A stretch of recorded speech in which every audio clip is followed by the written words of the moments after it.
इस कार्यक्रम के पुण्यार्चक हैं स्वर्गीय जय कुमार जी गोधा, स्वर्गीय शकुंतला देवी गोधा की पुण्य स्मृति में पुत्र वधू श्रीमान अनिल कुमार गोधा, श्रीमती विनीता देवी गोधा, पौत्र पौत्री सुरभि गोधा, इशिका गोधा, अनन्या गोधा, मनन गोधा एवं समस्त गोधा परिवार गुवाहाटी नलबाड़ी, MS भंडार, MS रोड, फैंसी बाजार, गुवाहाटी, असम। जय जिनेन्द्र बंधुओं, मैं प्रीति सेठी, सांस्कृतिक संयोजिका, गुवाहाटी, असम।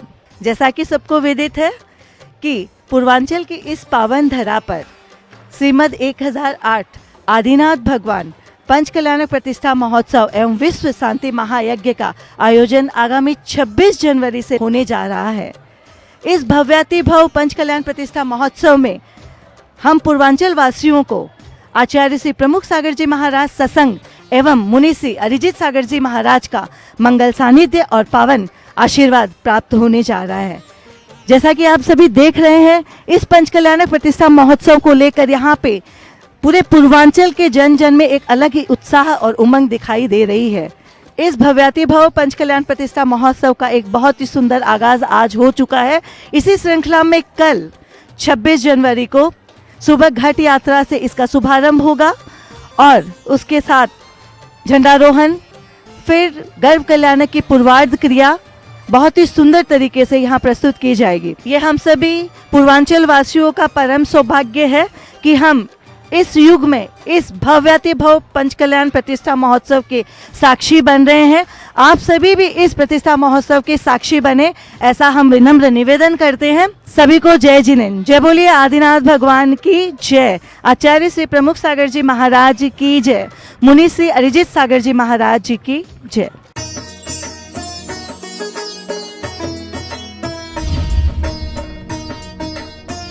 हम इतना ही जीवन में विचार करने का प्रयास करें, दयाशीलता बनना है तो करुणा को जन्म देना, विवेक को जन्म दो। सबसे बड़ा धर्म है विवेक। आचार्यों ने भी इस बात को कह दिया कि जब तक तुम्हारे अंदर विवेक को जागृत करने की शक्ति नहीं आएगी, तब तक तुम अपने जीवन में जो भी कर रहे हो वो कार्य तुम्हारा पाप में कारण बनेगा। मूलाचार ग्रंथ में आचार्य कहते हैं, जमीन देखकर चलते हो, कोई जीव मरण को भी प्राप्त हो जाए तो तुम्हें पाप को आश्रम नहीं होगा। अगर विवेक पूर्वक चल रहे हो, होश पूर्वक चल रहे हो, आप अप्रमाद से चल रहे हो, अगर आप जागृत अवस्था से कार्य कर रहे हो, कोई जीव मर भी गया तो पाप का बंध नहीं होगा। और अगर अविवेक से चल रहे हो, बेहोशी में जी रहे हो, होश नहीं है तुम्हें, कोई जीव मरे भी नहीं तो भी पाप का बंध होगा। आप ख्याल करना, उदाहरण कितना अच्छा दिया। ज्ञानी व्यक्ति भी अगर शराब पीकर जी रहा है तो उसकी सही बात भी खराब होगी, उसकी सही बात को भी सही नहीं माना जाएगा। और अज्ञानी है लेकिन मोह का नशा नहीं चढ़ा है उसे, तो उसकी बात जो भी कही जाएगी वो सही कही जाएगी। ख्याल करो, इतना ही विचार करके रखना। अगर तुम्हारे पास सब में ज्ञान की व्यवस्था है तो तुम जो भी कहोगे वो बात सही है, लेकिन तुम्हारे पास मोह चढ़ा है, मिथ्यात्व का चढ़ा है, परंपराओं का चढ़ा है, रूढ़िवादिता का चढ़ा है, तुम्हारे अंदर विवेक का भाव नहीं है, तो तुम्हारी सही बात को भी गलत ही कहा जाएगा। कह दिया गया, शराबी व्यक्ति मां को मां भी कहे, पत्नी को पत्नी भी कहे, फिर भी उसकी बात पर भरोसा मत करना, क्योंकि कब उसका डायरेक्शन चेंज हो जाए कोई भरोसा नहीं है। शराबी व्यक्ति तो कभी मां को ओ माई डार्लिंग भी कहने लगता है और पत्नी को भी ओ मेरी मां भी कहने लगता है, उसकी बात पे कोई भरोसा मत करना। ऐसे ही अज्ञानी जीव होते हैं, ऐसे ही अविवेकी जीव होते हैं कि अविवेकी जीव कब क्या कहने लग जाएं, कब कैसे करने लग जाएं। हमारे आचार्य ने कहा कि दया का भाव रखो। दया के भाव के लिए उन्होंने कह दिया विवेक पूर्वक क्रिया करो। मूलाचार के अंदर आचार्य भट्टेकर स्वामी कहते हैं, उनसे पूछ लिया, किसी शिष्य ने उनसे पूछ लिया, हमारे जेपी भाई यहाँ बैठे हैं, ऐसे शिष्य ने उनसे पूछ लिया कि स्वामी इस संसार में अनंत अनंत जीव पड़े हैं उठते बैठते खाते पीते हर समय जीव ही जीव होते हैं, तो कैसे कदम चरे कदम चिट्ठे कदम आसे कदम सहे कदम बुज्जिज बासे जदो पावे न बंदही। कि भगवान इस संसार में इतने जीव हैं कि मुंह खोलते हैं तो हमें जीवों की हिंसा का पाप लगता है, आंख खोलते हैं तो जहर चढ़ने लगता है, पैर उठाते हैं तो हिंसाएं होने लगती हैं, सोते हैं बैठते हैं तो हर समय पाप का आश्रय हो रहा है। क्या करूं मैं, कैसे दयावान बनूं? कदम चले कदम चिट्ठे कदम से कदम चले कैसे चलूं, कदम चिट्ठी कैसे बैठूं, कदम चले कदम चिट्ठे कदम से कदम सहे कैसे बोलूं कैसे सोऊं, जिससे पाप का बंधना हो। आचार्य भट्टिकर स्वामी कहते हैं इदम चले इदम चिट्ठे इदम से इदम सही। यत्न पूर्वक चलो, यत्न पूर्वक बैठो, यत्न पूर्वक बोलो, यत्न पूर्वक सो, यत्न पूर्वक भोजन करो, तो तुम्हें पाप का बंध नहीं होगा। विचार करके रखना, यत्न का मतलब है विवेक, विवेक की क्रिया करना। अगर तुम्हारे पास विवेक है तो तुम्हारी पाप की क्रिया भी पुण्य में कारण बनेगी। हाँ, 19 तीर्थंकरों ने शादी की, शादी करना पुण्य या पाप है? बताओ। पाप है तो 19 तीर्थंकर ने पाप किया, पुण्य है तो फिर 5 ने क्यों नहीं पुण्य कमाया? आप विचार करके रखना, शादी करना अगर पाप होता तो 19 ने पाप किया, और शादी करना अगर नहीं करना पुण्य होता तो फिर 5 ने नहीं की शादी, तो वही पुण्य वाले हो गए? नहीं, शादी करना पुण्य और पाप नहीं है। हमारी अंदर की दृष्टि क्या है, शादी करने के प्रति हमारा उद्देश्य क्या है? शादी करने का उद्देश्य तुम्हारा भोग भोगने का है तो तुम पापी हो, और शादी करने का उद्देश्य ये है कि हमारी वासनाएं सीमित हो जाएं, हमारा मन जो इधर उधर भागता तब वो एक जगह सीमित हो जाए, और पुत्र रत्न की प्राप्ति हो जिसको हम अपने वंशज बना सकें और हम उस मोक्ष मार्ग पर आगे बढ़ सकें, ये उद्देश्य हो। आप विचार करके रखना, हर पाप की क्रिया, कोई भी आप पाप की क्रिया विवेक पूर्वक करते हो। दूसरों की हिंसा करना पाप है, पक्का है ना? ये पाप पुण्य कैसे होगा? ख्याल करके रखना, ये पाप पुण्य कैसे होगा? आप विचार करना, ऐसे ऐसे पुण्यात्मा जीव दिखते हैं कि वो अगर कीड़े छिपकली कीड़े को खा रही है, वो कहेगा ये भूखी मर जाएगी छिपकली। अगर हमने इस के छिपकली को भगा दिया तो वो दयावान है, वो कहेंगे छिपकली भूखी मर जाएगी, इसका भोजन ही वो कीड़े, खाने दो बेटा खाने दो। आप ख्याल करके देखना, वो दयावान वो छिपकली को भूखा नहीं देख सकता, कीड़ा मरता हो तो मर जाएगा। हमारा जैसा व्यक्ति, तुम्हारी दया तुम अपने पास रखो, हमें तो पहले वो छिपकली से कीड़े बचाना है, मारने वाले से बचाने वाला। आपने सुना होगा जब भगवान बुद्ध राज दरबार में बैठे हैं, उनका भाई सुद्धोधन, उस सुद्धोधन ने क्या किया, एक तीर चलाया और तीर चलाकर एक हंस को वो तीर लग गया। जैसे ही हंस को तीर लगा, वो हंस बुद्ध के चरणों में जाकर गिरा, और बुद्ध के चरणों में गिरा, वो तीर निकाल दिया बुद्ध ने। गृहस्थ काल की अवस्था की बात है, और वो तीर निकालकर उस हंस की वो सेवा करने, मैंने कक्षा 2 में कहानी पढ़ी थी। आप विचार करना, वो हंस की सेवा कर रहे हैं, हंस की सेवा करते करते वहां पर वो सुद्धोधन आ गया। उसने कहा इसे मैंने मारा है, ये शिकार मेरा है, इसे मुझे दे दो।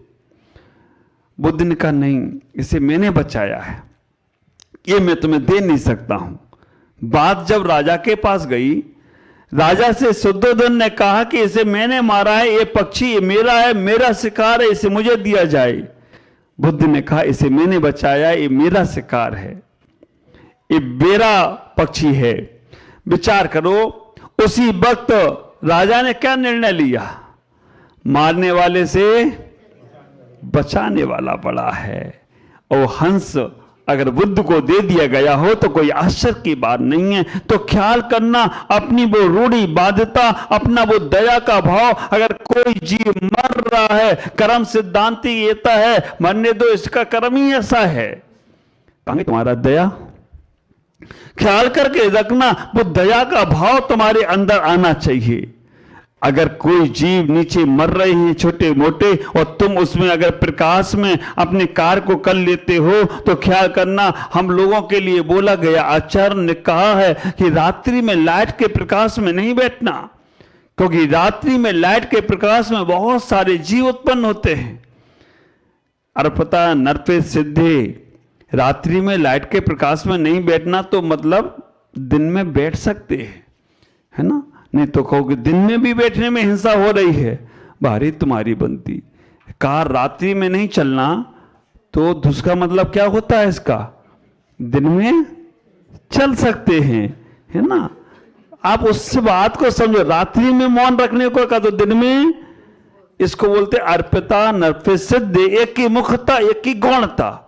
तो इतना ही विचार करो, इतना ही सोचने का प्रयास करो, हमें इतना ही विचार करना है, उस दया के भाव को लाने का प्रयास करना है। और दया का उल्टा क्या होता है? बहुत ज्ञान है आपको। जो दयावान होता है उसे हमेशा याद किया जाता है ना?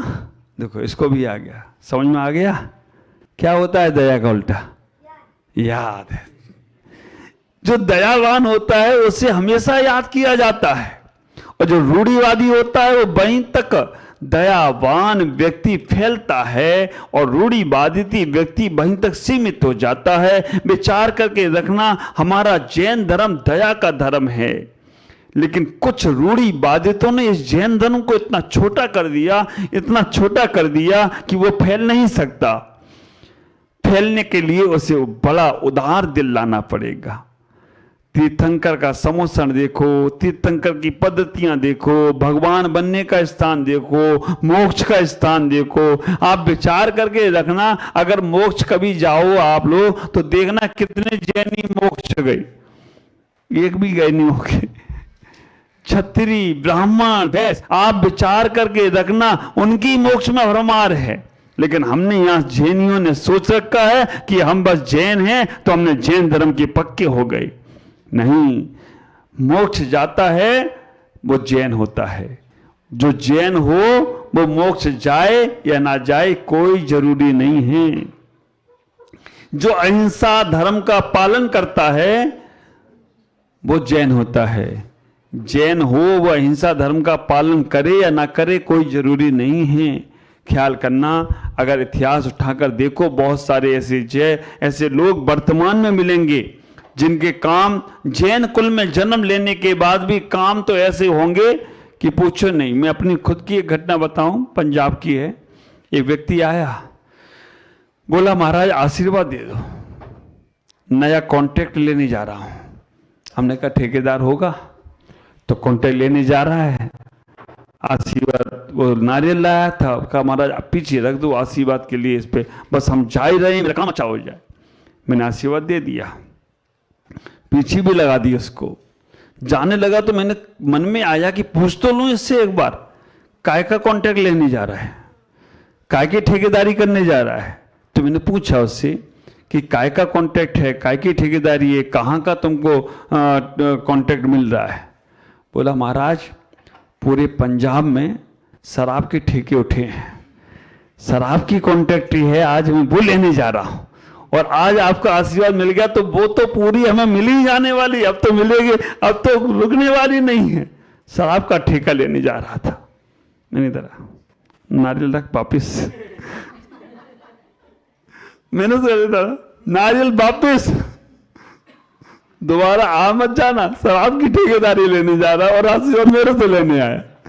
आप विचार करके रखना, ऐसा दयावान किस काम का? शराब का काम करे और महाराज का आशीर्वाद मांगे, ऐसा तो कोई काम का नहीं है।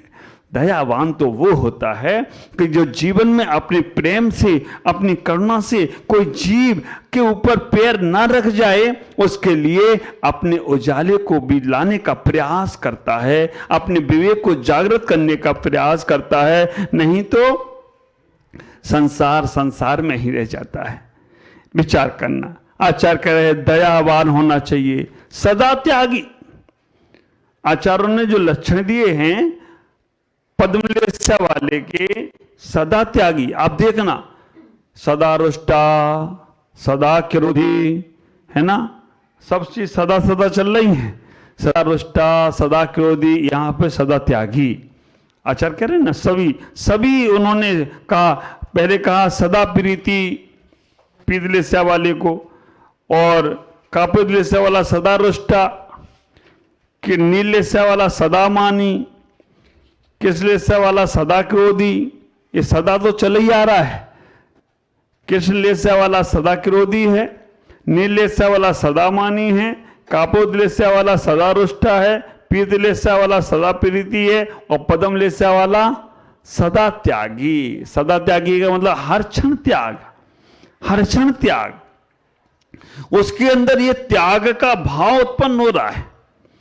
अगर किसी चीज से दिक्कत होती है, किसी चीज से परेशानी होती है, तो उस चीज को वो लेने का प्रयास नहीं करता, उसका त्याग कर देता है। ख्याल करो, नाना जीवा नाना खम्वा। हम इतना ही सोचने का प्रयास करें, हम अपने थोड़े से विवेक को जागृत करें, हम उस भगवत सत्ता को जागृत करें। हे भगवान, मुझसे कोई जीव की हिंसा ना हो जाए, मुझसे कोई जीव का पाप का आश्रम नहीं हो जाए। आप ख्याल करके रखना, मुझसे जिनागम का बलवाद ना हो जाए। हर किसी की मान्यता अलग अलग है। कोई फूल चढ़ाकर परमात्मा को पाता है, कोई बिना फूल के परमात्मा को पाता है, कोई किसी माध्यम से कुछ करता है। हमारा स्व विवेक, स्यादवाद का विवेक, अनेकांत का विवेक, हे भगवान, जो है काम करे विवेक पूर्वक करे, अहिंसा की दृष्टि से करें, क्योंकि सबके पास जिनागम के ही उदाहरण हैं। हम इतना ही विचार करना, इतना ही सोचने का प्रयास करना, वो जिनागम हमारे जीवन में सारभूत होना चाहिए। उस जिनागम के माध्यम से हे भगवान, जिनागम का अववाद ना हो, क्योंकि हमारी बुद्धि बहुत अल्प है, बहुत छोटी सी बुद्धि है। वीरसेन आचार्य यहां तक कह देते हैं कि दो आचार्यों के मत मिलें, हमें दोनों मान है, क्योंकि ये चमड़े की जिब्बा सत्य का व्याख्या नहीं कर सकती है। तो हम कभी भी हठबाध्यता ना लाएं, विवेक के साथ कार्य को करने का प्रयास करें। पानी ठंडा होता है, कच्चा होता है, उसमें जीव उत्पन्न होते हैं। गर्म होने के बाद जीव उत्पन्न नहीं होते हैं, ऐसा हमारा आगम कहने का प्रयास कर रहा है। हम उसे मानने का प्रयास करें। ख्याल करो, इतना ही सोचने का प्रयास करो। जब ये भाव तुम्हारे अंदर आएंगे तो त्याग का भाव भी उत्पन्न होता जाएगा। हर प्रकार के जीव हैं संसार में, और हर प्रकार के जीव अपने अपने जीवन को जीने का प्रयास करते हैं। हमारा स्व विवेक, हमारा स्व समझ, हमारी स्वयं की बुद्धि केवल और केवल अहिंसा की बुद्धि होना चाहिए, प्रेम की बुद्धि होना चाहिए। एक बात का ख्याल करना, जहां प्रेम होता है ना, प्रेम कभी सुख मांगता नहीं है। प्रेम जिससे प्रेम करता है उसे सुखी देखकर सुख अपने आप प्राप्त करता है। प्रेम ये नहीं कहता है कि तुम मुझसे प्रेम ही नहीं करते हो, प्रेम कहता है मैं तुमसे प्रेम करता हूं, मैं तुम्हें चाहता हूं। प्रेम कभी ये नहीं कहता है तुम मुझे सुख दो, प्रेम ये कहता है मैं तुम्हें सुखी दे रहा हूं, बस यही मेरी खुशी है, तुम खुश रहो तो मुझे सब कुछ मिलता है। दया का भाव रखें, इसी से कल्याण होगी, कल्याण होगा। आज इतना ही। ओम नमः, जय गुरुदेव।